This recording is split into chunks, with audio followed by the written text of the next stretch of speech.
질문은 전자서명과 관련된 질문이었어요. 근데 제가 이렇게 설명할 때 이제 전자서명도 공개키 기술을 응용한 그런 게 이제 전자서명이죠. 그래서 원래 공개키에서는 이제 두 개의 키, 개인키와 공개키를 사용하게 되겠고, 개인키는 비밀로 유지하고 공개키는 이제 공개해도 되는 거죠. 비밀로 유지할 필요가 없고. 하지만 이 공개키가 누구의 공개키인지는 확인하고 사용을 해야 되는 거고, 그러기 위해서 우리가 사용하는 기본적인 방법이 인증서라는 겁니다. 그래서 이 두 개의 키가 있으니까 우리가 공개키로도 메시지를 암호화할 수도 있고 개인키로도 메시지를 암호화할 수도 있어요. 근데 모든 공개키 암호화 알고리즘이 그렇게 동작하는 건 아닙니다. 이제 우리가 많이 쓰는 RSA라는 알고리즘은 똑같은 방법으로 개인키로도 암호화할 수 있고 공개키로도 암호화할 수가 있어요. 그래서 그렇게 비유해서 설명드리긴 하는데 다른 경우에는 전혀 다른 알고리즘을 이용해서 이제 사용을 하게 됩니다. 그러니까 공개키로 메시지를 암호화하는 어떤 알고리즘과 개인키로 메시지를 서명하는 알고리즘이 전혀 다른 거예요. 비슷하지도 않고 달라요. 키는 똑같은 키지만. 그래서 우리가 이제 공개키 방식에서 이제 개인키로 메시지를 암호화할 수 있다라고 하면 개인키로 메시지를 암호화하게 되면은 얘는 비밀성은 보장을 못 하겠죠. 하지만 누가 했는지는 모든 사람들이 확인할 수 있고 이것이 응용이 돼서 이제 전자 서명이 만들어진 겁니다. 그렇게 이해하시면 되겠고. 그런데 이제 메시지를 개인키로 암호화해가지고 전자서명을 만들기에는 문제가 있죠. 원래 암호화한다는 거는 그것의 출력 크기가 입력 크기와 거의 같습니다. 똑같아요. 더 커질 수도 있고요. 그래서 커지기 때문에 큰 메시지들을 전자서명 목적으로 개인키로 암호화해서는 이게 효과적이지 못한 거죠. 그래서 메시지를 대신할 수 있는 걸로 이제 대신 암호하게 되는데 그게 이제 해시 값이 되는 거고요. 이런 식으로 제가 수업 시간에 계속 설명했더니 이제 뭔가 전자 서명과 관련해서도 개인키로 암호한다고 이렇게 질문을 하시는데 그거는 이제 비유적인 표현이고 실제적으로 여러분들이 얘기를 할 때는 전자 서명에서는 개인키로 서명한다. 암호한다 그러지 말고 서명한다고 말씀하죠. 왜냐하면 실제적으로는 해시값에 뭔가 어떤 개인키를 이용해서 값을 계산하는 거지 그것을 암호한다 그러면은 정확한 건 아닙니다. 개념적으로는 우리가 이제 그렇게 이해할 수 있는데 그거를 이제 암호한다고 하는 용어를 쓰지 않으시면 좋겠고요. 그래서 그리고 그 반대적으로 그것을 복호화해서 서명을 확인한다라는 말도 정확한 표현은 아닙니다. 왜냐하면 확인하는 함수가 따로 있고요. 그 함수가 복호하고 조금 또 다를 수가 있어요. 그 알고리즘마다 다르니까 전자서명 알고리즘마다 그게 이루어지는 것이 다르기 때문에 그래서 이 전자서명에서는 물론 개인키, 공개키라는 용어도 쓰이는데 이제 전자서명만을 위해서 사용하는 키들은 그냥 서명키, 확인키. 그러니까 사용자가 두 개의 키를 갖고 있는 거죠. 서명키, 확인키. 근데 이 서명키는 비밀로 유지를 해야 되겠고 확인키는 누구한테나 다 줄 수 있는 거고 이 확인키를 쓰기 전에는 이 확인키가 누구의 확인키인지를 검증해야 되는 거고 그게 인증서 그런 개념이 되겠습니다. 그래서 그 용어들을 좀 하고 이제 전자 서명할 때 암호화, 복호한다. 요 용어를 안 쓰시면 좋겠고요. 그래서 서명이라는 함수가 있는데 그 서명이라는 함수에는 이제 일반적으로 개인키, 서명키가 들어갈 거고 메시지 대신에 메시지 해시 값이 들어가게 됩니다. 그래서 이 전자 서명 값은 문서와 별도로 존재를 해요. 그래서 이 값을 이거는 그냥 디지털 값이죠. 그럼 이걸 주면은 이 서명이 어떤 메시지의 서명인지는 알 수가 없습니다. 그걸 위해서 항상 메시지를 같이 줘야 돼요.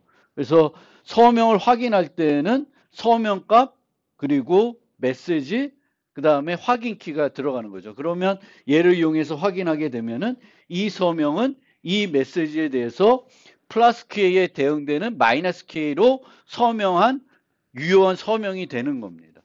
그래서 이런 식으로 이제 어떤 함수를 이용해서 이렇게 확인을 하는 겁니다. 그래서 인증서 같은 경우도 인증서 문서가 따로 있는 거고 그 문서의 끝에 뭐가 붙어 있냐면은 서명 값이 붙어 있어요. 서명값. 그러면 우리가 인증서의 내용은 그냥 문서이기 때문에 그냥 뭐 우리가 그거를 해석하는 어떤 뭐 아량을 파일 같은 이런 형태가 되기 때문에 그거를 그냥 우리가 이런 브라우저 같은 데서 열면 보여요. 이렇게 보여서 뭐 유효 기간은 어떻고 뭐 이런 걸 다 보입니다. 그래서 여러분들이 이제 그 브라우저에서 내가 방문한 사이트에 인증서를 볼 수가 있어요.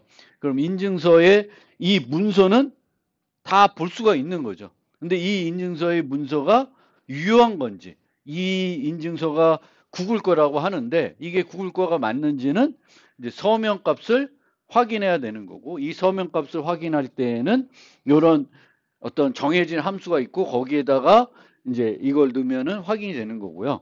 이때 이 인증서는 어떤 발급기관이 발급했을 테니까 그 발급기관에 또 인증서가 필요한 거고, 그럼 올라가고 막 이런 또 절차적인 것들이 필요합니다. 그래서 그런 그거를 제가 어제 그 질문을 왔을 때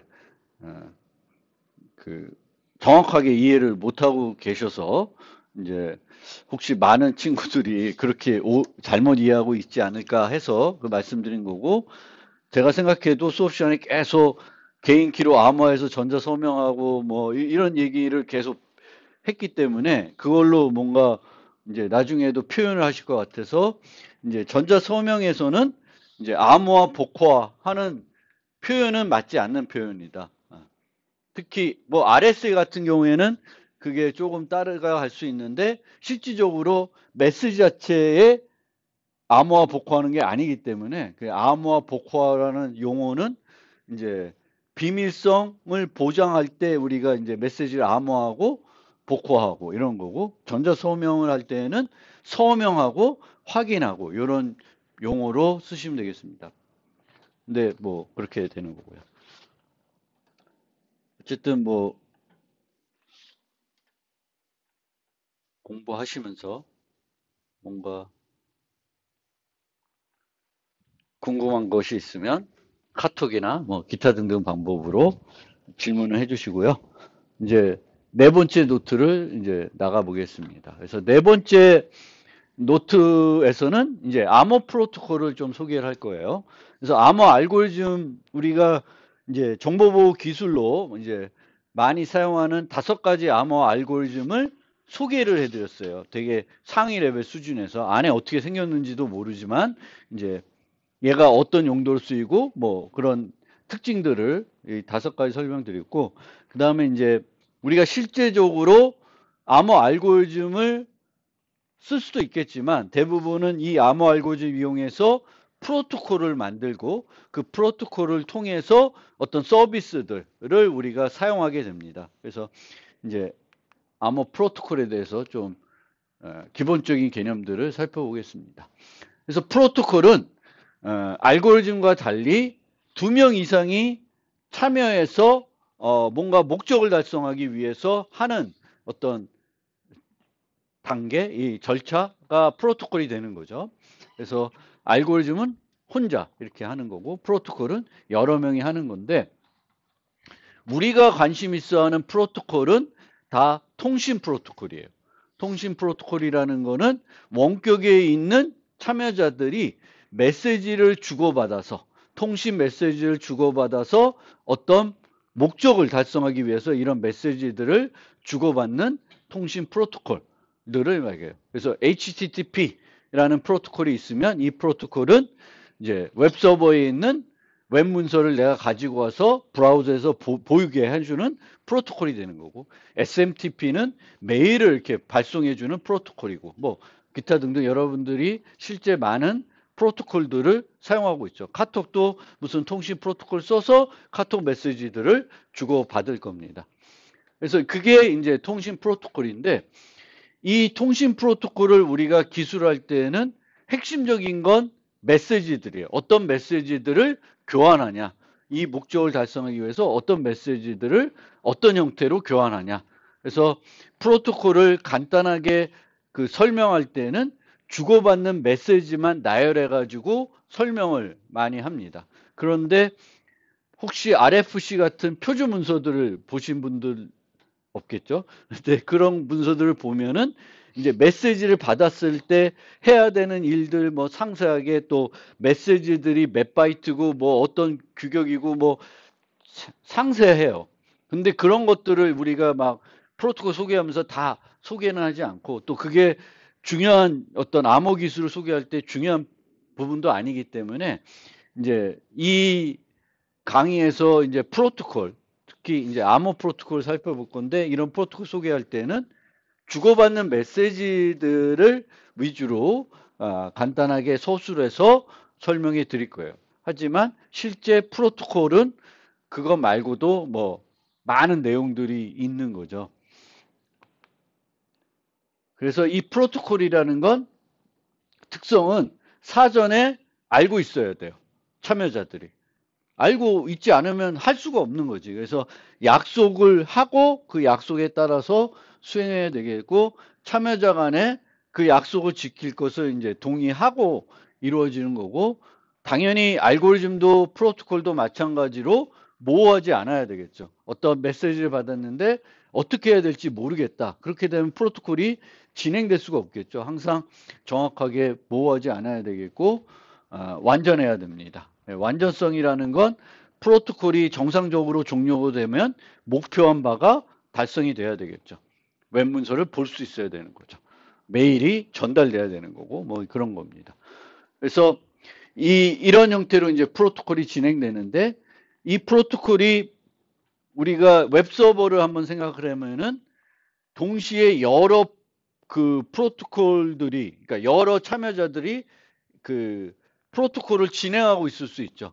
한 사람만 네이버에 접속해서 문서를 보는 게 아니라 여러 사용자들이 여러 곳에서 네이버 서버에 접속해서 네이버에 있는 문서들을 볼 수가 있죠.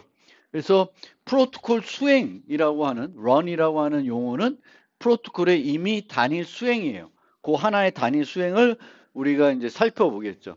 어떤 한 브라우저와 한 서버 간에 주고받는 거. 근데 이 둘이만 주고받는 게 아니라 실제에서는 동시에 여러 사용자들이 똑같은 프로토콜들을 수행하고 있을 수가 있는데, 그 중에 우리는 한 요거를 딱 떼내서 이제 살펴볼 거고요. 그런 것들을, 그러면 요 프로토콜이 진행되고 나면 이 프로토콜이 어떻게 진행됐는지를 뭘 이용해서 정의하게 되냐면, 어떤 메시지들을 수행해서 주고받았는지를 보면 되는 거고, 그 주고받은 메시지의 전체 목록을 우리가 뭐라 그러냐면 트랜스크립트라 그래요.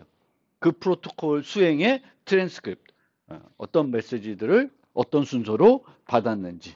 그게 이제 트랜스크립트라는 거고, 우리가 이제 이번 학기에 계속 살펴볼 것들은 일반적인 통신 프로토콜이 아니라 암호 프로토콜입니다. 그래서 암호 프로토콜은 뭐냐면은 암호 기술을 사용하는 프로토콜들을 우리가 암호 프로토콜인데, 이 통신 프로토콜이 있고요. 당연히 암호 프로토콜들도 우리가 컴퓨터 공학에서 관심 있는 건 다 통신 프로토콜이에요. 그냥 프로토콜에 얘기하면 통신 프로토콜이 이겠구나라고 생각하시면 돼요. 컴퓨터 공학에서.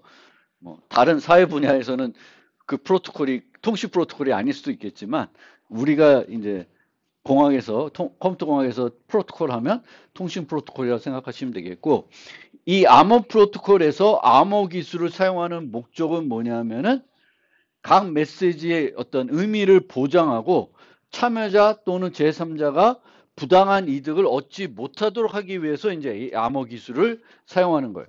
즉 제일 중요한 건데, 이 일반 통신 프로토콜과 암호 프로토콜의 차이는 암호 프로토콜은 공격자의 존재를 가정하는 거예요. 공격자의 존재. 이 프로토콜들이 고의가 아니라 어떤 뭔가 문제가 있어서 실수나 뭔가 어떤 문제가 생겨서 오류가 발생할 수는 있어요. 뭐 통신이 뭔가 트래픽이 많아서 잘 안 되거나 뭐 서버가 갑자기 다운되거나 이런 건 이제 오류인 거죠. 근데 그런 오류에 대해서는 일반 프로토콜도 다 극복하는 어떤 방법들이 프로토콜에 서술되어 있고 방법들이 있어요. 그런데 이제 공격자의 존재를 가정한다는 거는 고의적으로 뭔가 행동을 하는 나쁜 행동을 어떤 다른 목적을 갖고 행동하는 그런 공격자들이 있다 하더라도 우리의 목적은 완전성을 제공하는 거예요. 근데 공격자가 있을 때 완전성을 제공하기가 항상 가능한 건 아니겠죠. 그래서 그 다음에 우리가 생각하는 건 부당한 이득을 얻지 못하게 하는 거예요. 그래서 인터넷 뱅킹을 한다. 그래서 나는 내 계좌에서 누구한테 얼마의 금액을 이체하고 싶은 거예요. 근데 공격이 들어오면은 이체가 이루어지지 않으면 돼요. 그러면 완전성은 보장이 안 된 거지만 내가 손해를 본 건 아니죠. 물론 그걸 이체해줘야 내가 무슨 이득을 얻을 수 있는데 못해가지고 뭔가 피해를 볼 수는 있지만 뭔가 아주 큰 제3자가 뭔가 돈을 빼간다든가 이런 건 아닌 거죠. 그래서 항상 이 정보보호에서는 공격은 존재할 수 있고 이 공격을 막는 가장 기본은 뭐냐면은 공격이 있었다는 걸 알아챌 수 있게 하는 거고 지금 공격이 이루어지고 있다는 걸 알면 나는 어떻게 돼? 중단하면 되겠고 뭔가 이 프로토콜에서 이루어진 일들은 취소시키면 돼요. 그러면 뭔가 우리가 생각하는 손해는 안 입는 거죠. 최소한의 손해를 안 입는 거예요. 그래서 암호 프로토콜은 완전성뿐만 아니라 안전성까지 제공을 해야 되는 거고 이 안전성이라는 건 이런 애들이 있어도 공격자들이 고의적으로 뭘 하더라도 뭔가 피해가 최소화되게끔 하는 겁니다. 그래서 우리 정보보호에서는 이런 공격자들을 다양한 용어로 부르게 됩니다. 그냥 공격자라도 하는데 영어에서는 용어들이 되게 여러 가지 용어들이 쓰여요. 뭐 intruder 뭐 이렇게 하는데 그 상황에 따라서 또 다른 용어를 쓰는데 일반적으로 많이 쓰는 용어들이 attacker, adversary 이런 얘기를 많이 하고요. 그리고 eavesdropper라는 얘기는 조금은 얘는 여기 보면 수동, 능동 공격이 있는데 수동 공격하는 애들을 eavesdropper라 그래요. 그러니까 도청하는 애들 뭐 이런 개념이거든요. eavesdropper. 그래서 공격도 크게는 수동 공격, 능동 공격으로 분류하는데 우리가 주로 관심 있어 하는 건 이런 능동 공격인 거예요. 수동 공격은 프로토콜의 진행을 방해하지는 않아요. 그렇지만 메시지들을 계속 수집하는 거죠. 그 수집을 해가지고 이제 어떤 정보를 얻어가지고 그 정보를 이용해서 뭔가 이제 다른 이득을 취하려고 하는 그런 수동 공격들인 거고요. 능동 공격은 아예 메시지들을 차단하고 수정하고 뭐 여러 가지 행동들을 하는 거죠. 그래서 이런 능동 공격에 대해서도 이제 프로토콜들이 뭔가 방어할 수 있거나 능동 공격이 있으면 그걸 알아챌 수 있게끔 이제 그 암호 기술을 써서 그거를 이제 제공을 하는 겁니다. 물론 우리가 교과목 소개할 때 설명드릴 동전 프로토콜 같은 경우에는 이제 참여자들이 A와 B가 부정적인 행위를 못하게끔 하는 거죠. 동전을 던지는데 한쪽이 뭔가 무조건 이기게 할 수 있는 형태가 안 되게끔 이제 암호 기술을 이제 쓰기도 하는 겁니다. 그러면 이 프로토콜의 참여자들은 크게 두 종류를 우리가 구분을 해요. 공격자 빼고 이제 두 종류를 구분하는데 이 참여자라고 표현하면은 그냥 일반적으로 우리가 그냥 참여자 하면은 사용자라고 많이 생각을 해요. 그러니까 뭐 이메일을 쓰면 내가 이메일을 보내는 거잖아요. 그래서 참여자라고 하면은 그냥 사용자를 나타낼 때가 많은데 그 문맥에 따라서는 사용자가 아니라 우리가 쓰는 소프트웨어, 브라우저가 될 수도 있고요. 그 무슨 뭐 다른 기기가 될 수도 있고 뭐 여러 가지 형태가 됩니다. 그래서 예, 참여자라고 해서 무조건 사용자를 지칭하는 거구나라고 생각하지 마시고 그 상황에 따라서 이 참여자가 뭘 나타내는지 좀 보실 필요가 있는데 이 참여자는 크게 이해 당사자가 있을 수 있고 이해 당사자는 아니고 이 프로토콜의 어떤 목적과 관련해서 이해 당사자는 아니고 이 프로토콜이 완전하게 수행되게끔 도움을 주는 어떤 제3자가 참여할 수가 있습니다. 그래서 그거를 우리가 그런 애들을 보통 영어로는 TTP라 그래요. 제3의 신뢰기관. 신뢰기관입니다. 그래서 이 신뢰라는 표현이 있잖아요. 그럼 뭘 신뢰하는 거냐? 라면은 프로토콜에서는 우리가 약속을 했잖아요. 그러면 이제 이해 당사자들은 그 프로토콜이 정해져 있지만 약속대로 안 할 수가 있어요. 뭔가 자기가 좀 더 이득을 얻기 위해서 프로토콜에 약속된 대로 하는 게 아니라 조금 다르게 행동을 할 수가 있습니다. 근데 신뢰하는 애들은 그렇게 안 한다는 거예요. 신뢰하는 애들은 프로토콜에서 정한 규칙대로 프로토콜을 수행하는 건데 그러면 신뢰 기관이잖아요. 신뢰 서버가 아니에요. 뭐 어떨 땐 신뢰 서버라는 표현도 쓰기지만 그거는 정확한 표현이 아니고 신뢰는 우리가 기계를 신뢰하는 게 아니라 그 기계를 운영하는 기관을 신뢰하는 거예요. 개념적으로는. 이 정보보호에서는 신뢰한다는 건 그 소프트웨어 자체를 신뢰한다는 게 아니라 그거를 운영하는 서버를 신뢰하는 겁니다. 그 기관을 신뢰하는 형태가 되는데 실제 어떤 환경에서 신뢰할 수 있는 우리가 그런 제3의 기관을 포함시켜서 실제 그 응용에서 사용할 수 있을지가 조금 막연하죠.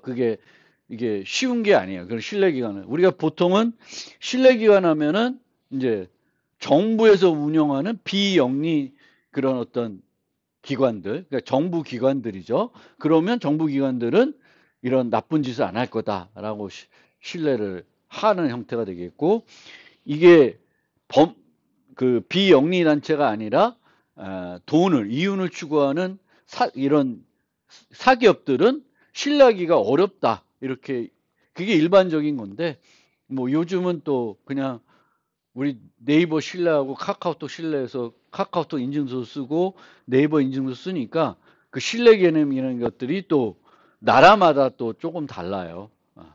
그래서 동양하고 서양하고도 다르고 어쨌든 왜 그럼 신뢰기관이 필요하냐면 이런 신뢰기관을 가정하지 않고 이해 당사자들끼리만 프로토콜을 구성해서는 완전성을 또 안전성을 제공하기가 어려울 수가 있습니다. 그래서 조금 더 우리가 신뢰 기관을 둘 수 있으면 신뢰 기관을 참여시킬 수 있으면 그 완전성과 안전성을 제공하기가 쉬워지는 거예요. 우리가 하고 싶은 거는 신뢰 기관 없이도 이해 당사자들끼리 프로토콜 수행해서 원하는 목적을 안전하게 달성하고 싶은 게 우리의 소망이겠지만 많은 경우에는 그게 어렵습니다. 어렵기 때문에 이제 신뢰기관은 걸 두게 되고 신뢰기관 두면은 문제는 깔끔하게 해결이 돼요. 프로토콜적으로는. 근데 과연 그러면 현장에서 이해 당사자들이 신뢰할 수 있는 신뢰기관들이 그걸 운영할 수가 있냐? 이거는 또 조금 또 다른 문제죠. 그건 기술적인 문제라기보다는 좀 다른 문제가 되겠습니다. 그래서 이렇게 두 종류로 참여가 되겠고 이런 신뢰기관들이 참여하게 되면은 비용이 발생하게 되겠고 통신도 느려지게 되는 그런 원인, 이해 당사자끼리 안 하는 거니까. 그래서 크게 TTP가 참여하는 형태로 어떻게 참여하냐 프로토콜에 따라서는 세 가지 형태로 우리가 구분해 볼 수가 있습니다. 인라인, 온라인, 오프라인. 그러면 바람직한 거는 아래로 내려갈수록 바람직한 거가 되겠죠. 오프라인인 게 실내기관이 참여하더라도 오프라인인 경우가 좋겠죠. 인라인과 온라인인 경우에는 TTP가 죽었어. TTP가 동작을 안 하고 있어. 서비스를 안 하고 있으면 이 프로토콜이 수행을 못 하는 거예요. 하고 싶어도 안 되는 거예요. 그래서 이렇게 되는 거예요. 인라인은 모든 메시지가 항상 서버를 거쳐서 이해 당사자끼리 교환하는 거고요. 온라인은 프로토콜이 진행할 때 한 번 정도는 최소 한 번 이상 이제 서버를 그 신뢰 기관을 거치고 하는 거예요. 자꾸 서버라고 하는데 신뢰 기관이 운영하는 이 온라인 TTP를 거쳐야 되는 그런 형태가 되겠습니다. 이 형태는 뭐 이게 그 신뢰 기관은 아니지만 우리가 실제 여러분들이 사용하는 서비스 중에 어떤 서버가 이런 형태로 인라인 형태로 참여하는 그런 게 있어요. 그게 뭐예요? 인라인 형태로 참여하는 여러분들이 많이 쓰는 서비스 중에 인라인 형태로 어떤 이해 당사자 말고 참여하는 그런 형태가 뭐가 있어요? 예, 메신저들이 항상 요 방식을 써요. 왜냐하면은 얘가 온라인이 아닐 수 있죠. 그래서 항상 우리가 카카오톡이나 뭐 다른 메신저도 있겠지만 메시지를 보내면 그게 내가 홍길동이 누구한테 춘향이한테 준다고 해서 바로 가는 게 아니라 서버에 가죠. 서버에 가서 서버에서 보관이 됩니다. 만약 상대방이 있으면 바로 줄 거고 없으면 갖고 있다가 그 사람이 접속하면은 이제 메시지를 전달해 주게 되겠죠. 그래서 이렇게 항상 이제 이게 뭐 그 어떤 서비스에서는 필요에 따라서 이런 인라인 서버 같은 것들을 두고 있습니다. 그래서 말씀드렸지만 우리가 원하는 건 이 형태예요. 이 형태를 우리가 자체 강화 프로토콜이라고 합니다. 그래서 이해 당사자들만 참여하는 형태가 되는 거죠. 근데 이게 가장 이상적인 형태가 되겠지만 모든 어떤 우리가 풀고 싶은 또는 제공하고 싶은 어떤 서비스를 자체 강화 방식으로 제공하기가 어려울 수 있어요. 그럴 때는 이제 중재 프로토콜, 신뢰기관, TTP가 참여하는 형태로 이제 만드는 거고, 이 TTP가 어떤 식으로 참여하냐, 인라인이냐, 온라인이냐, 뭐 오프라인이냐, 이게 이제 판단이 돼야 되겠고, 주로 온라인 방식이 많이 있습니다. 그리고 종종 이제 오프라인 방식도 쓰는데, 이 오프라인 방식 중에 한 가지가 이제 요 형태가 있습니다. 판결 프로토콜이라고 하는데, 얘는 뭐냐면은 이해 당사자들이만 참여를 해요. 프로토콜의 진행은. 근데 그렇게 진행했는데 참여자들이 봤더니 뭔가 잘못된 것 같아. 문제가 있는 것 같아. 그러면 내가 교환했던 트랜스크립트를 누구한테 주냐면은 TTP한테 보냅니다. 그럼 TTP는 그걸 보고 뭔가 문제가 있었다, 누가 잘못했다, 아니면 문제가 없었다라는 거를 해주는 거예요. 그래서 그런 형태의 프로토콜을 판결 프로토콜이라고 그러는데, 그럼 오프라인 형태가 되는 거죠. 그러면 얘는 항상 참여하는 게 아니라 문제가 발생했을 때만 그 문제가 실제 있었는지 누가 잘못했는지를 판단해 주는 거죠. 그거를 해주는 건데, 이렇게 프로토콜 구성하는 것도 대단히 어렵습니다. 왜냐하면은 그 트랜스크립트를 통해서 누가 부정했는지를 확인할 수 있어야 되잖아요. 저 판결자는. 그런 증거들을 우리가 그 프로토콜 수행할 때 남길 수가 있냐, 이런 게 이렇게 쉬운 건 아니어서 저런 형태도 우리가 생각을 하지만 쉽게 만들 수는 없습니다. 그래서 주로 이제 이런 형태로 프로토콜을 구성하고 있고요. 이런 중재자를 사용했을 때 발생할 수 있는 자체 강화가 목적이지만 많은 경우엔 자체 강화 방식 해결이 안 돼서 이제 중재자를 사용하게 되는데, 이 중재자를 사용했을 때의 문제점이 첫 번째 문제점이 단일 실패점이 됩니다. 서버를 우리가 도스 공격 같은 걸 해가지고 가용성을 그러니까 못 쓰게 만드는 거죠. 서버를 막 자꾸 서버를 TTP를 막 이제 그 트래픽을 만들어 가지고 일반 사용자들이 사용 못하게 하게 되면은 정상적인 사용자들이 얘의 도움을 받아야 되는데 도움을 못 받는 거죠. 그럼 프로토콜이 진행이 안 됩니다. 그래서 그런 애들을 우리가 단일 실패점이라고 해요. 물론 이런 단일 실패점들은 이제 TTP가 서버를 여러 개를 운영할 수도 있죠. 그래서 분산시켜서 뭔가 하나가 죽어도 다른 애들이 해주게끔 한다든지 이제 이렇게 되는 거고, 그 다음에는 진짜 이런 우리가 사용하는 이 중재자를 신뢰할 수 있냐, 이제 이런 현실적인 문제가 있고요. 중재자를 유지하고 관리해야 되는 비용이 소요되는데, 이 비용은 어차피 그 프로토콜을 사용하는 사람들이 뭔가 지불을 또 해야 되겠죠. 비용이 발생하는 거고, 자체 강화 방식보다는 더 많은 통신 메시지가 왔다 갔다 해야 되기 때문에 이제 속도가 느려질 수 있고요. 그 다음에 모든 프로토콜 수행에 관여해야 되므로 병명 형성이 발생할 수 있습니다. 얘랑 얘는 세트로 노는 거예요. 그 단일 실패점과 병명 형성. 왜냐하면 얘가 죽진 않았어도 부하가 많아지면은 얘가 또 서비스를 원활하게 못 해줄 수가 있고요. 이제 이런 것들은 뭐 프로토콜에서 해결하기보다는 이제 서버들을 이렇게 뭐 몇 개 더 만들어 가지고 이제 분산시키고 부하를 분산시키고 하나가 죽어도 뭐 요로 우회시켜서 얘가 또 서비스할 수 있게 이제 이런 것들을 잘 해야죠. 백업 서버를 안 만들어 놓고 이런 것들이 되게 아주 중요한 것들은 다 해놔야 돼요. 왜냐하면 얘가 죽으면 서비스가 중단된다 그러면은 신뢰성이 떨어져서 같은 서비스를 하는 다른 곳으로 많은 사용자들이 빠져나갈 수가 있습니다. 그래서 그런 거고요. 어쨌든 이런 실패점이기 때문에 좋은 공격이 대상이 됩니다. 보통 TTP를 쓰게 되면은 A라는 사용자를 공격하면은 A만 내가 뭔가 괴롭힐 수 있는데, 이제 TTP를 타겟팅해서 내가 TTP의 권한을 확보했다.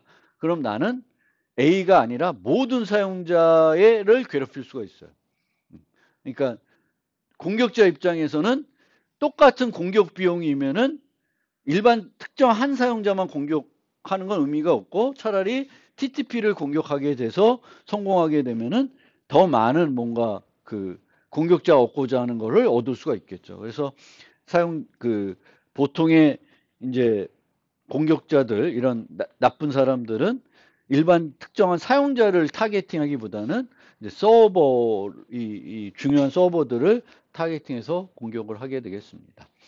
그래서 이제 일반적인 설명들을 좀 드렸고, 이제 앞으로 실제 암호 프로토콜을 메시지들을 보여드리면서 설명해 드릴 건데, 이제 그때 사용되는 표기법입니다. 그래서 뭐 KT 이렇게 이제 쓰는 거니까 차츰 요거는 이제 그때 나타날 때 다시 한번 설명을 드릴 거고요. 이제 이 암호 프로토콜에서 기본적으로 사용하는 암호 기술이 바로 암호 알고리즘이 되겠고요. 암호 프로토콜을 우리가 설계할 때는 이상적인 암호 알고리즘을 가정하고 설계를 합니다. 그러니까 이상적인 암호 알고리즘이라는 건 완벽한 암호 알고리즘이 있다. 대칭 아니면 이게 우리가 AS를 쓰겠다 뭐 이런 게 아니라 그냥 이상적인 대칭 암호 알고리즘이 있다고 생각하고 그걸로 이게 설계를 하는 거예요.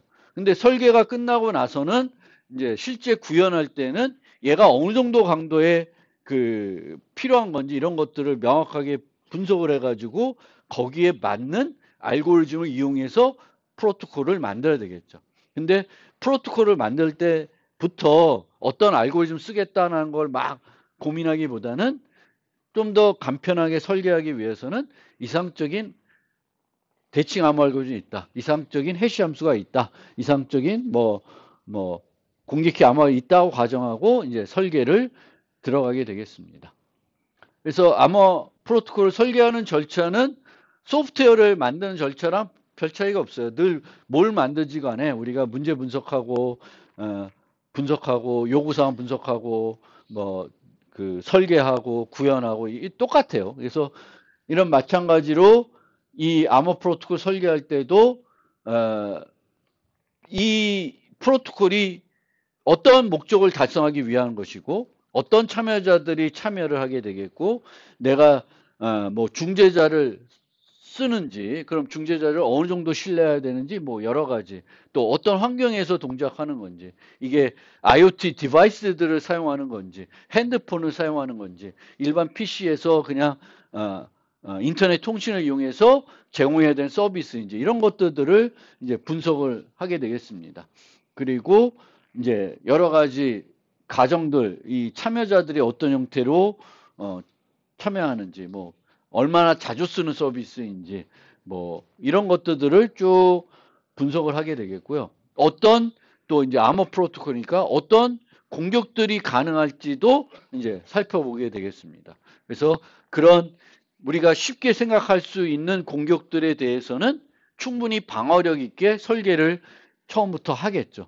근데 뭐 생각 못하는 것들은 또 추가적으로 있을 수 있겠지만 처음부터 이렇게 우리가 만들기 전에 기본적으로 있을 수 있는 공격들은 어떤 공격들이 가능한지 이런 것들을 잘 살펴보게 되겠고요.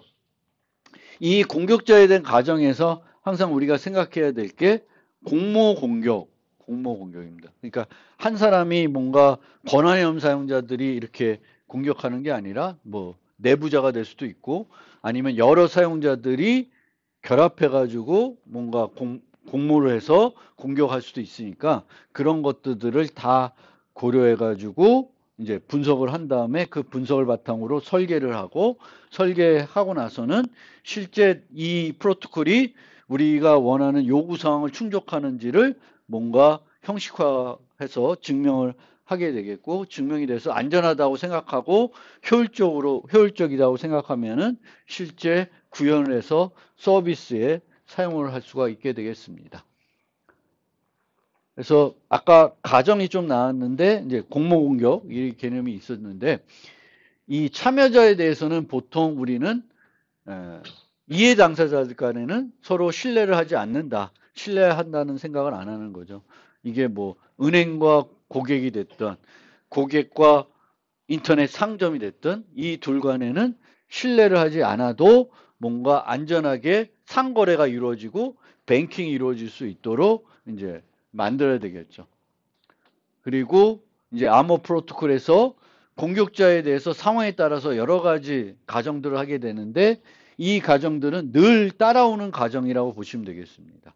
그 특정한 프로토콜에 따라서는 또 다른 가정들이 필요할 수 있는데 일반적으로 공격자들은 프로토콜에 교환되는 모든 메시지들을 확보할 수 있다.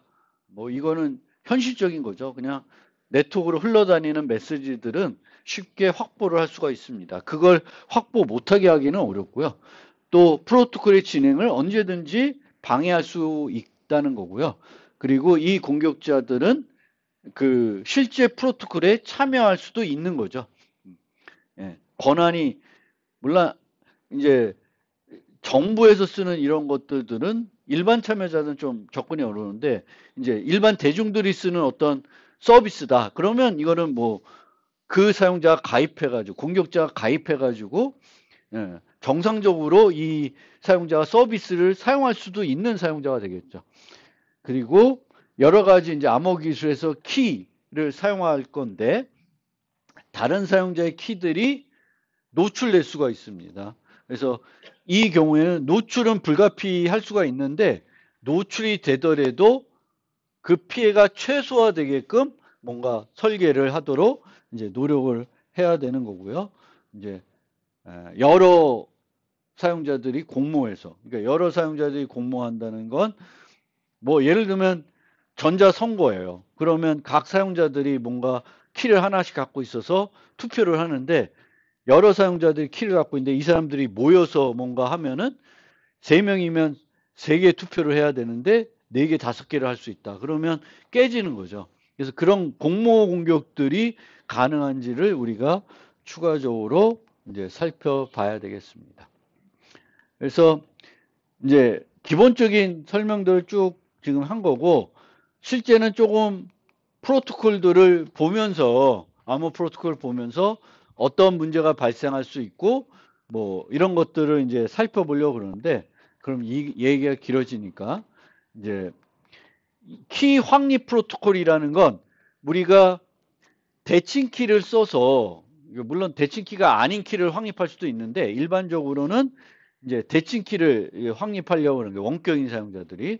그래서 원격 있는 사용자들이 대칭 암호 알고리즘을 이용해 가지고 주고받는 데이터들을 암호화해서 비밀성을 보장하고 싶은 거예요. 그러면 이 키를 이 양 원격에 있는 두 사용자가 똑같은 키를 확보를 해야지만 그 다음부터는 이제 메시지들을 암호할 수 있습니다.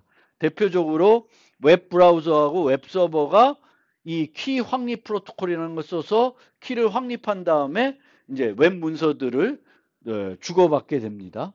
그때 쓰는 프로토콜이 키 확립 프로토콜인 거고, 웹 브라우저에서 쓰는 그 웹 환경에 쓰는 그 키 확립 프로토콜이 TLS라고 하는 거죠. HTTPS라고 우리가 보여지는 그런 거예요. 그래서 이 키 확립 프로토콜을 어떻게 우리가 구성할 수 있는지를 다음 시간에 쭉 예를 들어가면서 한번 살펴보겠습니다. 그럼 그걸 통해서 이제 암호 프로토콜이 이런 거구나. 암호 프로토콜에서 이런 식으로 이제 암호 기술을 사용하는구나. 어떤 이슈들이 있구나. 이런 것들을 이제 다음 주 월요일에 좀 설명해 드리겠습니다. 오늘은 여기까지.